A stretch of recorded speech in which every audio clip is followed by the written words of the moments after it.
Welcome to a special episode of Around the Table here at Lebanon Baptist Church.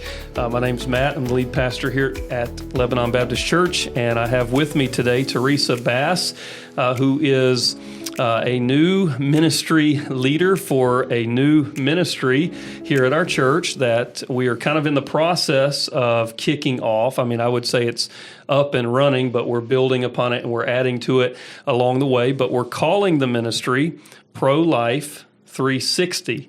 And so there are a lot of aspects to that ministry. And so our goal for this episode, this special edition episode, is to talk about two things. One is the new ministry here at the church, Pro-Life 360, and then also the work that God has called you to work for and to work with Pro-Life Global. So we want to talk about those two things. So let's start today by talking about the new ministry here at our church that we're calling Pro-Life 360. So welcome, Teresa. Tell us a little bit about this ministry and how it's taking shape and what different aspects are involved in Pro-Life 360. Well, okay. Thank you, Matt, for having me. So there were already some things going on in our church, like foster care, and like we did the Love Life Walk and things like that. But recently, I came to you and told you that I felt like God was calling me to do more activity within the pro-life movement. And so when we talked about that and we met, we realized that there are many more aspects to this ministry than just foster care, and that I had a really strong desire that I feel like was called upon me from God that I wanted to be a part of. And I think it's needed, not only in our community, but all over the world. And so that's how it got started. And then we realized that there's lots of different aspects that can fall under that umbrella. So foster care is just one, adoption, pro-life specific types of things. I would love to have like speakers come and just educate the church on what pro-life means and, you know, all of those aspects of that. Yeah. So, I mean, like kind of for those of you watching and listening, and this is all kind of new to you, like there have been several things that we've done and kind of, been involved in as a church. I mean, I've been here 8.5 years now, and we've done little bits of this and little bits of that fall under this umbrella. We've been involved a little bit with Baptist Children's Homes. We've been involved a little bit with Love Life. We've been involved a little bit with, we were just talking in a meeting before this about the something that you weren't aware of because it hasn't happened in the last couple of years. But we used to take the baby bottles for one of the pregnancy care centers, and we would, send empty baby bottles home, and people would fill them up with change and bring them back, and we try to partner and work with one of the pregnancy care centers here in Greensboro with that. So we've done little things along the way, and then recently some of this stuff has started coming together with foster care, adoption care, and some of that. And so just as you and I met, it was like, hey, this needs to be organized. I felt this really needs to be organized more in an umbrella ministry. And so that's why we're called, I love that name that y'all came up with, Pro-Life 360. And then, yes, looking at the different pieces to that. And so let's talk a little bit about like the orphan care and some of that. We have other ladies in the church that are working particularly with that, like Hannah Minter and Carmen Wren, particularly. So let's talk a little bit about that, and we'll just kind of look at some of the other aspects as we walk our way down. So what's going on with that in our church right now? Well, there's several families in our church who have shown interest in going through the process of foster care and adoption. And so there is quite an extensive process to do that. And there's lots of different ways you can get involved in that. Like, you don't have to be a full-on 100%, foster care family. Like you could be a family that can just like babysit for families who have foster children. And there's other ways to help in the foster care system as well. So I would say if anyone is interested in that, then come to us and we can help them with that. Yeah, so like one practical example that comes to mind is, okay, we've got say we have a family in our church, it's a young family, and they're fostering a small child or a baby, and that family wants to, leave the baby and have a date night where they go out, just the husband and wife together. And they can't just leave that baby with anybody, right? Right. So what does that look like? There might be, like you just described, there might be families in our church thinking, well, what could I have to do with foster care or orphan care, adoptive? What can I do to help with that? I don't want to foster or adopt, or I'm not in a position to do that right now. Well, they could help in a lot of other ways, and this would be one of them. Yes. So that is one of them, and there is a little bit of training with that you have to go through to do that, to be able to do that. Yep. And you have to be approved through the system that they are going through. Yeah. You could also be what they call a rope holder. So that's super easy. You don't have to do any training for that. You just have to let us know that you want to be one, and you get added to a list. And so when a foster care family has a need, or they have like a new foster, a lot of times they need some things. They need diapers. They need, a bed maybe. They need just some practical things. Then as a rope holder, you get a text to say, hey, we need a meal because it's late and I don't have time to go get a hot meal or whatever. And you could be a rope holder and can go, bring them a meal. Simple things like that. So rope holder is a great way to get started, to help. I think it's RESPA care that you can be, that does take a little bit more training, but that is another great way to help foster families as well. Yeah, so basically, we want to say, like, if you're watching this or listening to this and you're thinking, hey, I would really like to help. I'm glad there are families in our church who have adopted, want to adopt, or have fostered, or are fostering, or want to. I want to help those families. Then you need to get connected with Pro-Life 360, because we need like a strong database of people in our church who are willing to help these families in different ways. And so please get in touch with us if you want to help with that in any way, because that's a big part of what this ministry aims to do. Yep. So you've got the like foster care and adoption care, the rope holders, all of that. There's more to the ministry though than just that.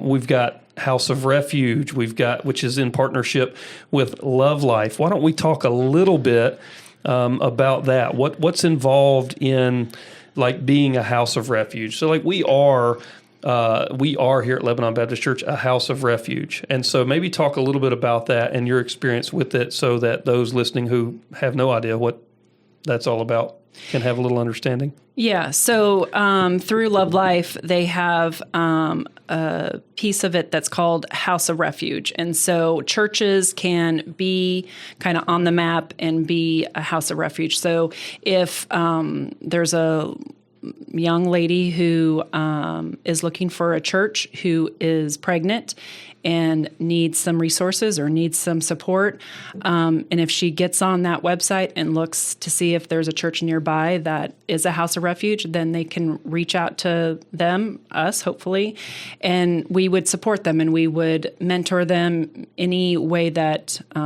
we can, in any way that they'll let us do that. So it can be either just to be a listening ear. It could be, all the way to helping them find housing or food or, whatever their needs are.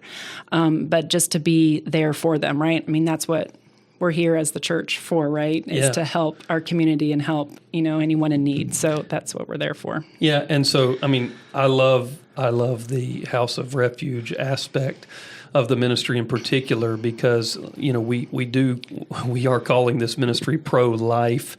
The ministry is not, it's not an anti-abortion ministry. It's a pro-life ministry. And I think what a lot of times, people women in particular who are really seriously contemplating an abortion, they're thinking like, I have no other choice because I don't have help or support or resources. And here we want to be a church that says, like, we'll help you.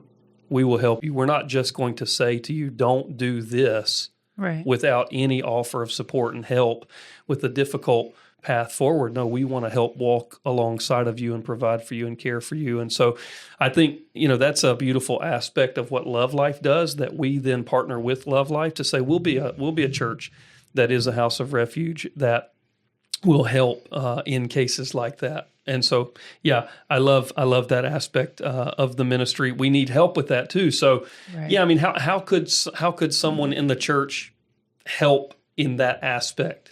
They would just, come to me and ask if they're interested in that. Then there's some training, not a ton, but there's some training through Love Life that they can do that can be a mentor. And so then they would just be sort of a point of contact. And so when somebody comes in like that, then we can connect them with them and it would go from there. Yeah. Okay. Yeah. So, all right. That's so great. So if you want to be a part of that, that's the way. Just contact Teresa or contact us at the church so we can get you connected to go through some of that, to be a house of refuge mentor. So other things that we've put this on our document here, trying to outline our structure. We've put this under like educating, engaging, and mentoring. Yeah. So let's talk a little bit more about some of those aspects, like the prayer walks, baby showers, and some of that. Just what are we hoping to do with those aspects of this ministry, Pro-Life 360?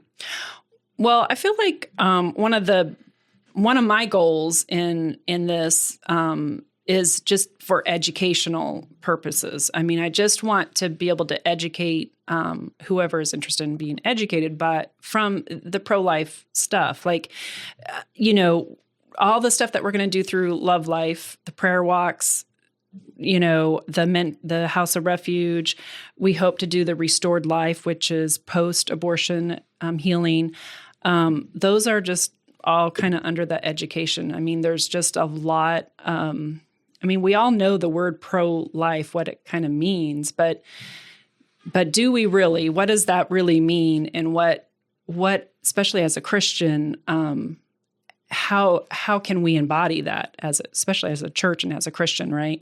I mean, like you said, it's not just anti-abortion; it's really, pro-life, right? And so I think there's a lack of education in the world about that. And, and especially for me, my experiences when I knew that abortions were happening and things like that, but I didn't realize like how many were happening. I didn't realize, why they were happening, until we did the Love Life walk. And when that really opened my eyes to what really is going on in the world, under this pro-life and pro-choice, controversy. And so I just, coming from that aspect, I just feel like there's a lot more people that are where I was, and I would love for people to be like where I'm at now. And so I think a lot of that is just educational and just presenting information. And so, anything that we can do to aspect for that aspect, then I want to do that. Yeah, I mean, so like we were just talking with a lady who, told us a little bit about her story, of having an abortion, and a long time ago, but at the time, just never having heard in the church. I mean, this was a lady that was in the church and had not really heard anything about abortion from the church. Didn't really think that she had other options, and then obviously the need for healing through that later because of the feelings of remorse and regret that came with that. Some of the statistics that we've, talked about in some recent conversations, like 25% of women have had an abortion. Yeah, 1 in 4 women. Yeah, 1 out of 4.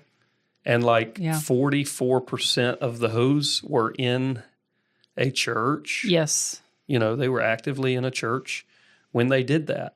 Yeah. And so there's a lot to it, a lot to this ministry, more than what people realize. And I think the education piece is a huge part, like talking about these issues, being able to have conversation, being like you're learning a ton just in a short amount of period of time here. You're learning all of these things too. And I am as well, as we get a little deeper into this.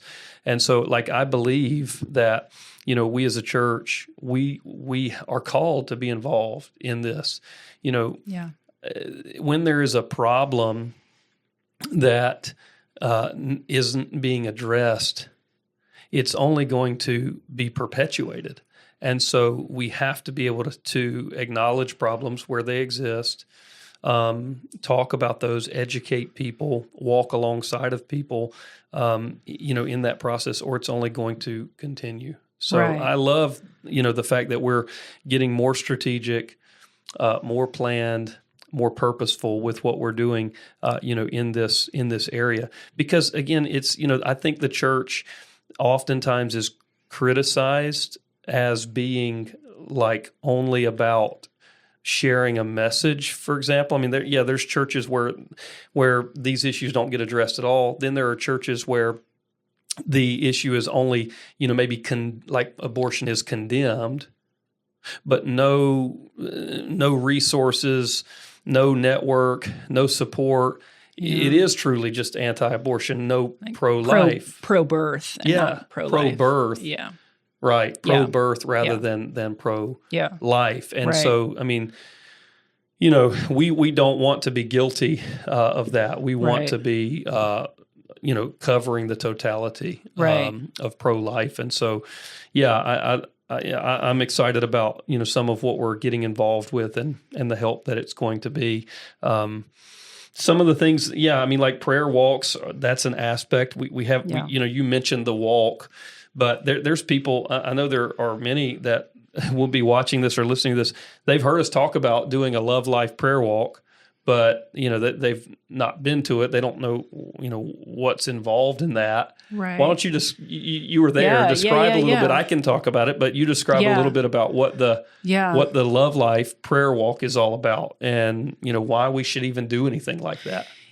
Yeah. I mean, and actually when you had announced it to the church, I really didn't think much of it, honestly. And I thought, well, that's not anything that's happening in my life right now. So, I do plenty of other stuff. Let me just worry about that.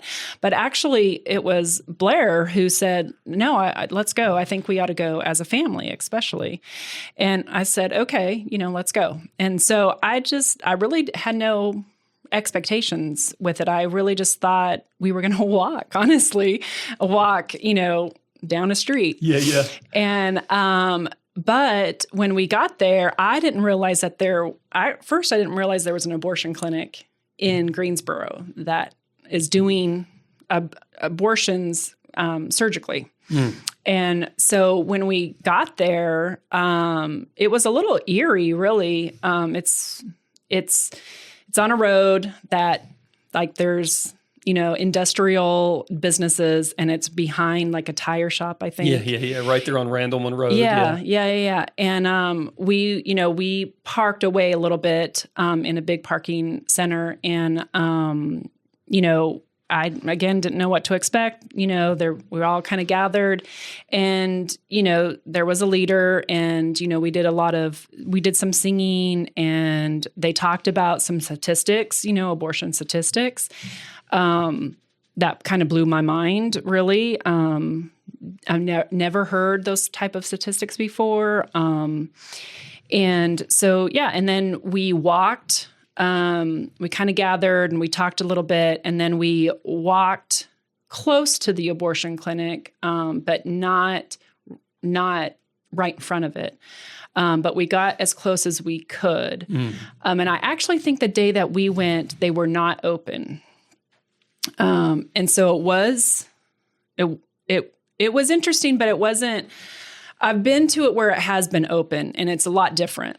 And so I think for me, it was a good first experience for me, because not knowing when it is open, they have like escorts out there that it can feel very confrontational. Mm-hmm. And so that first experience was fairly easy, especially as a family with young kids and things like that. It was easy. And so we walked back to the parking lot, prayed some more, and that was, for the most part, that was it. It was and then they challenged us. They challenged us to pray. I think it was once a week, like on a certain day, a certain time or something like that. Because it was the day that they did abortions and they opened the clinic at this certain time. And so we did that as a family for many weeks. But yeah, I mean, and, when we went, it was an interesting experience. It did kind of convict me to pray, and all of that. But I still feel like I didn't really connect with what was really going on. I don't know. It didn't really hit me until Blair really was kind of emphasizing the words of like their babies being killed. Mm-hmm. Like, I think we get so really disconnected from that. And when you kind of really sit and think about that, like it's pretty crazy that it happens so frequently. And like, I think it was kind of almost in denial. Like there's no way that this can be happening, but it is. Yeah. Well, that's like, I think the statistic that was just shared recently with us was that particular clinic sees about 70 women a month. Yeah. Right there in Greensboro. Yeah. And the terminology, I think a lot of it comes down to the terms that are used. Right. We use terms like abortion and we don't really think about what that actually means. Right. I think the term in and of itself is intended to kind of distract away from what's actually going on. Yeah. Every time I've been on the prayer walk, there've always been, people coming to the clinic while we're standing in the parking lot adjacent to it, right there. And there are the escorts out there. Yeah. And it really it felt to me very much like a real spiritual battle, going on because, there's music being played over there by the group at the clinic where they're trying to, I think drown out some of what's going on. And it feels like there's a little sense of victory and a little celebration that you see from them when they get someone successfully into the clinic. Yeah. And it's just eerie feeling, even though you're gathering there and you're praying. And so you start to see that. And then when you look at the numbers, it is just, mind-boggling once you start to actually look at the numbers. So that's Love Life and the prayer walks. We as a church want to continue to be engaged with things like that through this ministry. Then the baby showers, though, talk a little bit about that. What we're hoping to do with that. Yeah. So we're hoping to partner with pregnancy centers, which we have with the Pregnancy Network that is in Greensboro and Winston, but I believe it's going to be in Greensboro. I reached out to them and we're going to do one August 19th for them. So I hope to get a nice group of ladies, our families, who want to help with that. What I liked best about that is that, of course, we're going to be there and we're going to provide food and the decorations and hopefully some gifts as well. Now, the Pregnancy Center does provide a big gift basket for each of the mothers, but if we can do, if we have enough support, then I'd like to do some gifts as well. But one of the bigger things that I like about this is that we'll get to stay and we'll be kind of a panel for the moms to ask us questions and things like that. So, we'll be able to have some good conversations with them, I hope. And then, so let's talk about the informational kiosk, because that's kind of a work in progress. But we do partner with different ministries, different groups.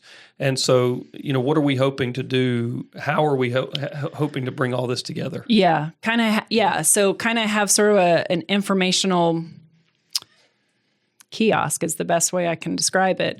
So I'm hoping it might be mobile so that, when we're having like food pantry or upwards, we can kind of move it to where the crowd is, but also have it like up in the lobby on Sundays and things like that. But it'll just be sort of a resource place for, we're going to have brochures hopefully and informational packets and things like that with all the ministries that we're working with locally and nationally and internationally as well. But yeah.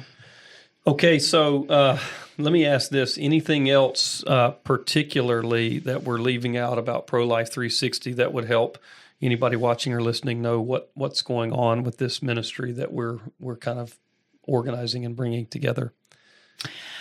Well, I definitely, we're going to I hope to have a web page on our website as well. That's going to be very clear about what we're all doing and in the future and now.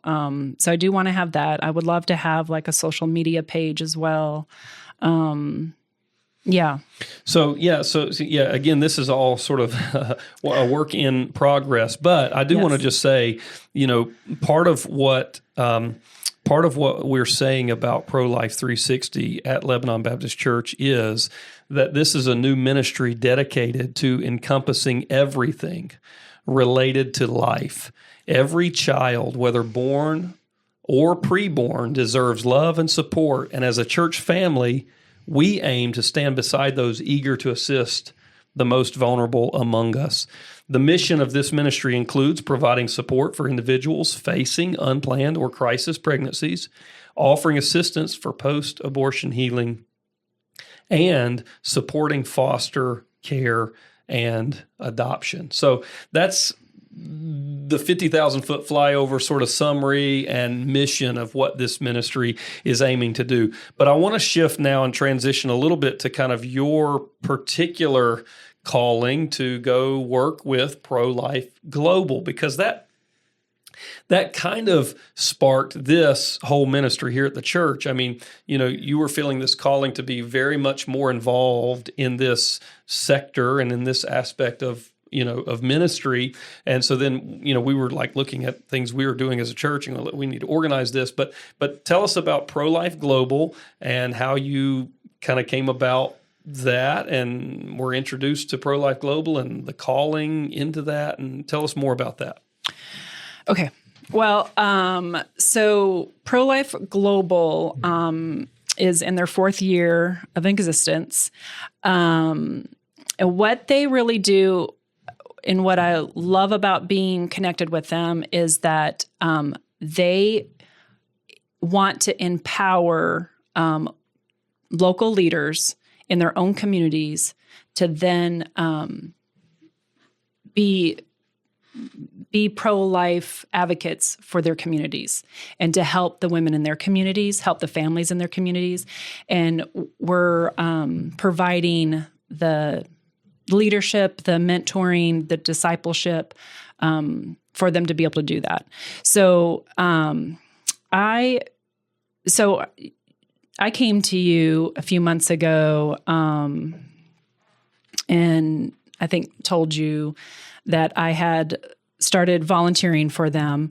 I just started getting really convicted by God that what I would, I was doing a little marketing business and very busy with it. And I just was very convicted that if I'm going to spend that kind of time doing that type of work that I knew I was good at, that I should be doing it for a better purpose. And, we did the Love Life, and I was just getting really strong about pro-life and just how, just abortion is so prevalent in the world that I just felt like I needed to be another voice for that. And in some way, I didn't know exactly how at the time, but I just knew in some way. And so did a little research and was looking at different nonprofits and came across them. They were looking for a communications director, a graphic designer, which is my background. And got connected with them. And I just, they're a very strong Christian organization, which I absolutely loved that part of them. And I just really got behind their mission, which is really empower. It's one thing to go, for one, this, and God calls us, like, we're not doing the mission ourselves by ourselves, right? We were made to do life together and do missions together. And that's kind of their foundation is, we're empowering especially the younger generation to be pro-life and to understand what that is and understand the value of life and what God says about that. And they're teaching their communities all over the world. They're in 20 different countries. And so, you're leveraging that, we can only do so much as one person. And so to be able to leverage that and be able to kind of spread that out is pretty amazing that they can do that with the little that they have, Yeah, so, part of Pro-Life Global is that they're dedicated to empowering, like you said, community leaders to establish youth-led life-saving teams within their schools, universities, and towns, and in 20 countries. Yeah. And again, the education piece is a huge part of what's recurring. If you're listening to this, you're like, hey, I keep hearing this education piece, but that's a huge part of what needs to happen is just educating on what happens and what this is all about and what it means to be pro-life and the kinds of decisions that are being considered. The last number I had from you was about 34,000 students have been trained through Pro-Life Global, and over 600 babies have been saved. Yes. All over the world. Yes, and we're almost to 700. Wow. Yes. That's huge. So again, just to sort of recap that, but you're working and doing your thing, but you're just feeling convicted and sort of compelled to.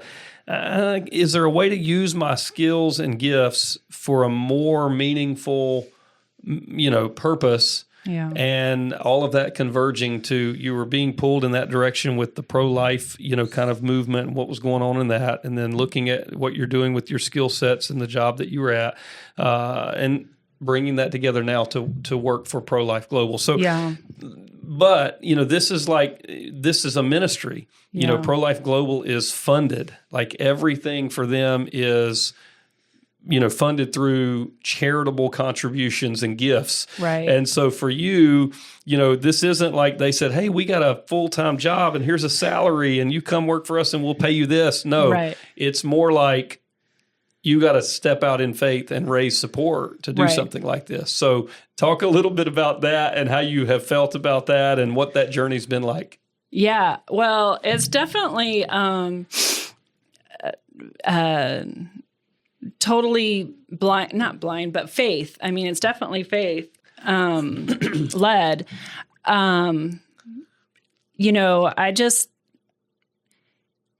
Every job I've had, it's always been like, well, I need to get money to support my family and things like that, right? I need the money. So let's do this, let's do that. Right. And, I'm almost, I'm 51 years old, and it finally clicked, I guess, in my head, that it was just like, I couldn't do that anymore. But the thing is I did know that I had a certain set of skills that God gave me. It wasn't, everyone has different skills. I know I'm not a great singer. I know I'm not, do all these things, but I know I have these skills as a graphic designer and marketer. And it was like, what does he want me to do with those? He gave them to me, but what does he want me to do with them? Because what I'm doing right now, I just don't feel like he's calling me to do that, regardless of money, right? Regardless of money.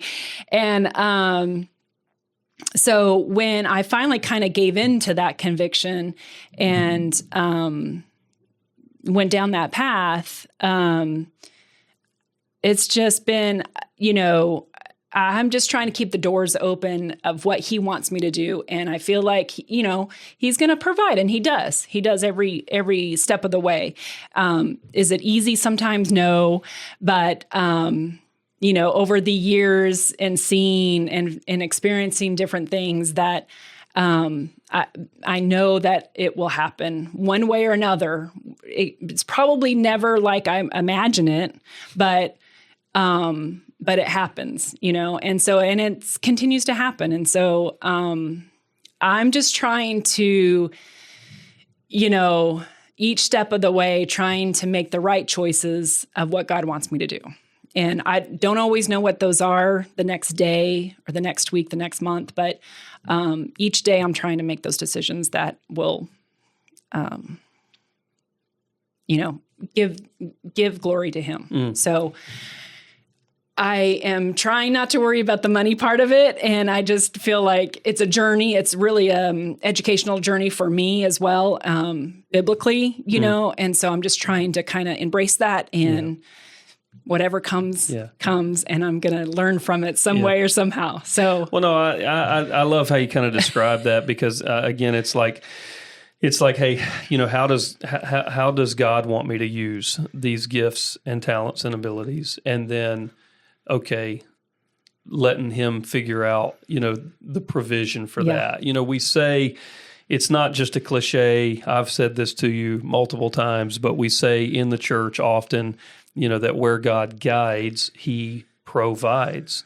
And I think that's true. If God is guiding you in this, which it seems very obvious that he is, then, he'll provide for you, but that requires a lot of faith, and it's a totally different, it's totally different. It's opposite from, okay, here's here, I need money, need this job, and here's somebody's going to pay me to do this job. I'll go do that, versus how does God want me to use these skills? And then, okay, are you going to provide for me to use them for this way, for your glory? And kind of trusting him along that process and that journey, so that I know, I'm confident, God will work that out. Part of the reason we're doing this, we want to, expose those that are watching or listening to this to the need, because there are other people who believe in this, and they have resources that God has gifted them with. Because it's not just enough to say, hey, what abilities and skills have you given me? How can I use those for your glory? But what resources have you given me? What, financial resources have you given me? And how do you, God, want me to use that for your glory? And somebody is probably watching this or listening to this right now thinking, wow, I should support something like that. That's a good thing. We need to be out there educating around the world, 20 countries, educating, these students with these issues and literally saving lives. I mean, children are being born that would not have been born otherwise because of the work that you are doing and that Pro-Life Global is doing. And so that's a huge task, a great calling. And again, God is faithful and he will provide. But I do want to say, for those of you watching or listening, like if you want to help or you want to support Teresa, you want to support Pro-Life Global, or you want to support our ministry, Pro-Life 360, you can do that. We'll link in the notes to this, in the description of the video and the notes to this podcast, we will link there to ways that you can click on to look at and read about how you could give or support financially. We certainly want you to be involved in these ministries. There are a lot of different ways that you can partner with them. But again, this is what's going on a little bit in the life of our church, in Teresa's life, Pro-Life 360, new ministry of Lebanon Baptist Church, bringing some things we've been doing together with things new that are coming, and then Pro-Life Global, this ministry that Teresa is now working for, and God is using her in that way. Yeah. Oh, I just want to say too, for those who don't know some of the statistics. Like I said, my eyes have been open to a lot of information recently. And just to put it in perspective, so 73 million lives are lost to abortion every single year. And only 1% of that is in the United States. That blew my mind when I heard that. And really, the funding for pro-life funding, there's only 3% that goes internationally too. So it's a need out there. And like I said, what I like about them is that they're leveraging, the people in their own communities, and I just love their mission for that. Yeah, it is astounding, those statistics, and kind of alarming, eye-opening. But that's what Pro-Life Global is doing, is trying to combat and fight against some of that and literally preserve and save lives, and they're being used by God to do it. And so thank you for your work. Thank you for answering God's calling in your life. Thank you for watching and listening to this. Please be praying for our ministry. Please be praying for Teresa, and be praying for how you can partner, how you can support this. Thank you for watching or listening to this special episode of Around the Table.